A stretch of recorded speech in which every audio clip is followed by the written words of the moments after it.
हर हर महादेव, ओम नमः शिवाय, श्री शिवाय नमस्तुभयम। दोस्तों, इस वीडियो में हम बात करने वाले हैं कि सावन मास में वह कौन सी 3 चीज है जो भूलकर भी नहीं खाना चाहिए, जिससे हमें भयंकर से भयंकर पाप लगता है और भोलेनाथ हमसे रूठ जाते हैं। दोस्तों, उससे पहले हम जान लेते हैं सावन मास कब से शुरू होगा और सावन मास में कितने सोमवार हैं तथा कितने मंगला गौरी व्रत रखे जाएंगे। दोस्तों, वीडियो शुरू करने से पहले हे भोलेनाथ, आपके इस वीडियो को जो भी लाइक और धर्म आस्था चैनल को सब्सक्राइब करें, उसके जीवन में कभी दुख दर्द मत आने देना। यह भक्त बहुत दयालु है। तो चलिए शुरू करते हैं। दोस्तों, इस बार का सावन मास जाने कब शुरू होगा। दोस्तों, इस बार जो सावन का महीना है यह बहुत ही विशेष माना जा रहा है। करीब माना जा रहा है कि 100 साल के बाद ऐसा सावन का महीना अब की बार पड़ा है जिसमें 7 तरह की दुर्लभ योग बन रहे हैं, जिसके बारे में हम आज आगे चलकर आपको जानकारी देंगे। मित्रों, आपको हम बता दें कि सबसे पहले हम जान लेते हैं कि 204 में सावन का महीना कितनी तारीख को शुरू होने जा रहा है। नमस्कार दोस्तों, स्वागत है। हिंदू धर्म में श्रावण मास का विशेष धार्मिक महत्व होता है। इस साल का सबसे पवित्र महीना माना जाता है। श्रावण में भगवान शिव और माता पार्वती की पूजा बहुत श्रद्धा और भक्ति भाव से की जाती है। आइए जानते हैं श्रावण मास 2024 से जुड़ी सभी जानकारियों को विस्तार से जानते हैं। हिंदू धर्म में श्रावण मास का विशेष धार्मिक महत्व होता है। इस साल का सबसे पवित्र महीना माना जाता है। इस महीने को श्रावण महीना या सावन मास भी कहते हैं। श्रावण में भगवान शिव और माता पार्वती की पूजा बहुत श्रद्धा और भक्ति भाव से की जाती है। इस बार के सावन माह 2 दुर्लभ संयोग से भरा हुआ है। पहला तो इस बार श्रावण मास की शुरुआत सोमवार के पवित्र दिन से शुरू हो रहा है। दूसरा, इस बार पूरे सावन में कुल 5 सोमवार के दिन पड़ेंगे। ऐसे में आइए इस श्रावण मास से जुड़ी सभी जानकारियों के विस्तार से जानते हैं। श्रावण 2-4 तिथियां। इस साल का सावन बहुत खास है क्योंकि इसकी शुरुआत ही भगवान शिव के दिन यानी सोमवार से हो रही है। साथ ही इस सोमवार को प्रीति आयुष्मान योग के साथ सर्वार्थ सिद्ध योग भी बन रहा है। इसको लेकर ऐसी मान्यता है कि जो भी इस योग में पूजा करता है उसको भगवान शिव से कई गुना फल की प्राप्ति होती है। इस साल का श्रावण मास 22 जुलाई 2024 से शुरू होगा और 30 दिन यानी लगभग 1 महीने बाद 19 अगस्त 2024 को खत्म होगा। इस माह में भगवान शिव को प्रसन्न करने के लिए शिव भक्तों के द्वारा विधि विधान से पूजा अर्चना की जाती है। साथ ही सावन सोमवार का व्रत रखा जाता है। इस पूरे माह में देश भर के शिव मंदिरों में भक्तों की काफी भीड़ देखने को मिलती है। मान्यता है कि जो कोई भक्त सावन माह में विधि पूर्वक पूजा करता है उसे महादेव का आशीर्वाद प्राप्त होता है। सावन में सोमवार का व्रत रखने से अविवाहित लड़कियों को योग्य वर प्राप्त होता है और शादीशुदा जातकों का वैवाहिक जीवन सुखमय होता है।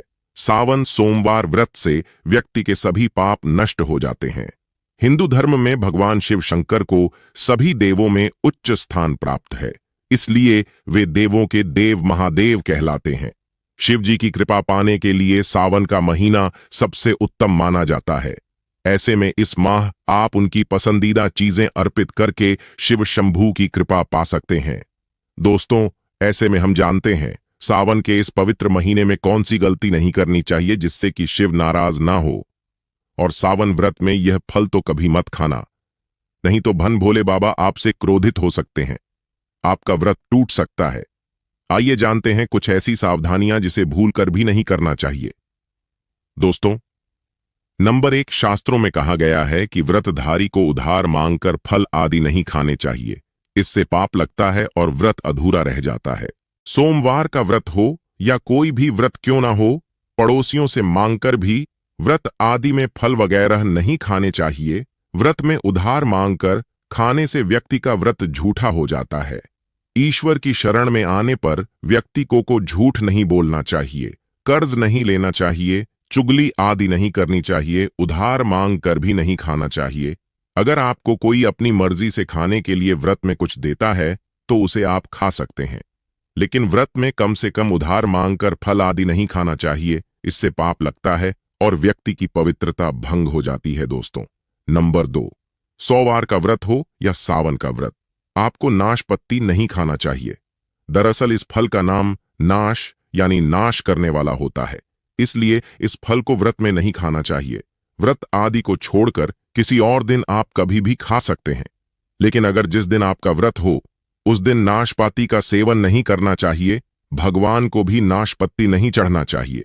नंबर 3, उत्तम समय से रखा हुआ आटा आपका व्रत भंग कर सकता है। दरअसल पुराने आटे में घू आदि कीड़े वगैरह पड़ जाते हैं जो ठीक तरह से दिखाई भी नहीं देते। ऐसा आटा खाने पर दरअसल आप मांस का सेवन करते हैं और व्रत में कीड़े खाना घोर पाप के बराबर माना गया है और आपका व्रत भी भंग हो जाता है। व्रत में ताजा आटा खाना चाहिए। लंबे समय से रखे हुए आटे में कीड़े पड़ जाते हैं, ऐसा कभी ना करें। व्रत हमेशा शुद्धता में ही रखना चाहिए। दोस्तों, सावन का महीना बड़ा ही पवित्र महीना माना गया है, इसीलिए यह 5 चीजें भगवान शंकर के पास कभी ना रखें।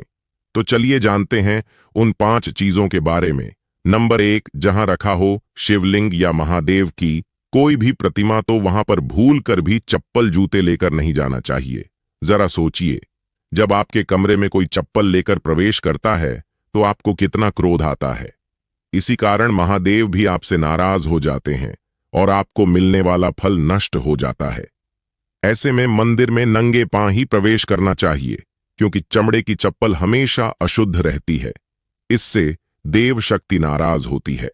नंबर 2, अक्सर महिलाओं को मासिक धर्म आ जाता है और वह बिना किसी को बताए पूजा पाठ कर लेती है, जो कि शास्त्रों में वर्जित माना गया है। इस समय महिलाओं को जानकर भी अनजान नहीं बनना चाहिए। अगर आपको मासिक पीड़ा है तो घर के बने मंदिर में या बाहर बने मंदिर में कभी प्रवेश नहीं करना चाहिए। इससे देव शक्तियां नाराज होकर आपसे क्रोधित हो सकती हैं। ऐसे समय में शिवलिंग को छूना घोर पाप के बराबर माना गया है। जरा सोचिए, ऐसी अवस्था में जब महिला को बुरा लगता है तो ईश्वर को कितना बुरा लगेगा। इसीलिए महिलाओं को ऐसी अवस्था में मंदिर, यात्रा, घर में पूजा पाठ, भगवान की प्रतिमा को छूना या तुलसी में पानी भी नहीं डालना चाहिए। तुलसी का पौधा भी सूख जाता है। जब देव शक्तियां नाराज होती हैं तो लाजमी है कि घर में कंगाली और गरीबी लड़ाई झगड़े होने लगते हैं। ऐसा कभी मत करना। नंबर 3, शास्त्रों में बताया गया है कि जहां शिवलिंग होता है वहां पर सभी शक्तियां सक्रिय रहती हैं। अगर घर में होता है शिवलिंग तो वह व्यक्ति महादेव की कृपा सदैव पा लेता है। वास्तुशास्त्र के अनुसार शिवलिंग से हर वक्त ऊर्जा का संचार होता रहता है। इसीलिए शिवलिंग पर जलधारा हमेशा होनी चाहिए, जो ऊर्जा को शांत रखता है। कुछ लोग अपने घर में शिवलिंग तो रख लेते हैं, लेकिन वह 1 हफ्ते के बाद जल चढ़ाते हैं, जो कि बिल्कुल भी अच्छा नहीं माना जाता। अगर आप जल नहीं चढ़ा सकते तो आप अपने घर में शिवलिंग स्थापित कभी ना करें, जो कि गरुड़ पुराण में बताया गया है। इससे उल्टा घर में विनाश होता है। नंबर 4, शास्त्रों में बताया गया है कि तुलसी और महादेव का बैर माना गया है। इसी कारण तुलसी में शिवलिंग और गणेश की प्रतिमा को नहीं रखा जाता। कई लोग जाने अनजाने में शिवलिंग को तुलसी में रख देते हैं और घर में परेशानियां आना शुरू हो जाती हैं। इससे महाशक्तियां क्रोधित हो जाती हैं। शिवलिंग पर तुलसी भी नहीं चढ़ना चाहिए। तुलसी में और शिवलिंग कुछ दूरी होनी चाहिए। नंबर 5, घर का मंदिर या बाहर का मंदिर, किसी भी मंदिर में ऐसे व्यक्ति को प्रवेश नहीं करना चाहिए जिसने स्त्री प्रसंग अर्थात संभोग किया हो या उसने मांस खाया हो। अगर आप शारीरिक रूप से गंदे हैं तो मंदिर के आसपास भी नहीं जाना चाहिए। घर के बने मंदिर में कोई कपड़ा आदि डाल देना चाहिए। जरा आप ही सोचिए, क्या आप मांस खाकर या स्त्री के साथ शारीरिक संबंध बनाकर भगवान के पास जाएंगे और क्या वह आपसे प्रसन्न होंगे? बिल्कुल भी नहीं। वह आपसे क्रोधित हो सकते हैं और आपसे नाराज हो जाएंगे। शास्त्रों में इसे घोर पाप माना गया है। इससे व्यक्ति नरक में जाता है। ऐसा दुष्ट स्वभाव मनुष्य की बर्बादी का कारण माना गया है। ऐसा करें, ईश्वर के सामने हमेशा नहा धोकर मन पवित्र लेकर ही जाना चाहिए। इससे सभी शक्तियां आपसे प्रसन्न रहती हैं। दोस्तों, सावन के महीने में महादेव को ऐसे बेलपत्र कभी मत चढ़ना, बहुत ही अशुभ माना जाता है। दोस्तों, पौराणिक मान्यताओं के अनुसार बेलपत्र चढ़ाने से शिव जी का मस्तक शीतल रहता है। बेलपत्र से भगवान शिव की पूजा करने से दरिद्रता दूर होती है और व्यक्ति सौभाग्यशाली बनता है।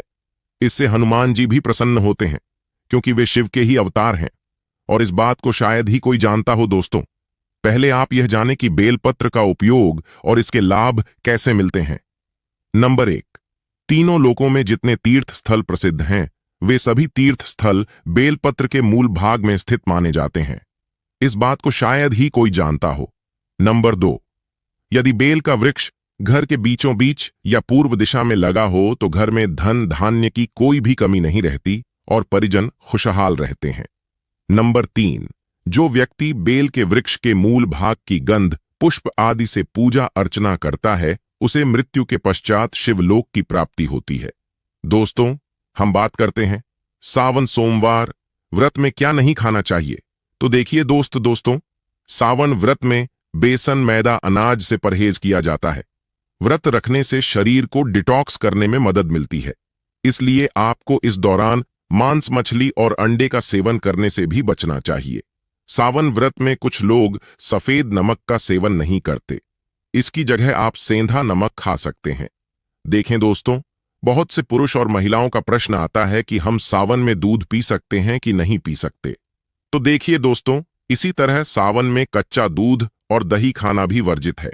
इसके पीछे कारण यह है कि गाय और भैंस कीड़े लगे पत्ते और घास खाती हैं। इससे इन पशुओं का दूध भी दूषित हो सकता है, इसलिए आप सावन के व्रत में दूध पीना भी वर्जित माना गया है। दोस्तों, वीडियो में आगे बढ़ने से पहले आपसे निवेदन है कि कमेंट बॉक्स में हर हर महादेव और माता पार्वती का नाम लिखना ना भूले तथा वीडियो को लाइक और शेयर जरूर करें और हमारे इस चैनल धर्म आस्था को सब्सक्राइब करना मत भूलिए। दोस्तों, आज हम आपको बताएंगे कि इस सावन के महीने में विशेष तौर से सुहागिन महिलाएं कुछ ऐसे कार्य करें, इससे उनके घर परिवार के अंदर खुशियां देखने को मिले और उनकी गृहस्थी बहुत अच्छे से चले। सुहागिन महिलाओं को सावन के महीने विशेष के अंदर कुछ ऐसे कार्य जरूर करने चाहिए जिससे उनके जीवन में सफलता प्राप्त हो और उनकी घर गृहस्थी बहुत ही अच्छे तरीके से चले। तो दोस्तों, बात करते हैं ऐसे कौन से कार्य है इस सुहागिन की महिलाओं को विशेष तौर से सावन के महीने के अंदर करने चाहिए। दोस्तों, सबसे पहला कार्य है कि सुहागिन महिलाएं जब भी आप सोमवार का व्रत रखती हैं मित्रों, आज की प्रस्तुति में बस इतना ही, फिर मिलती है एक नई वीडियो के साथ। यदि आप भी भोलेनाथ के सच्चे भक्त हैं तो कमेंट बॉक्स में ओम नमः शिवाय लिखना बिल्कुल ना भूले। धन्यवाद।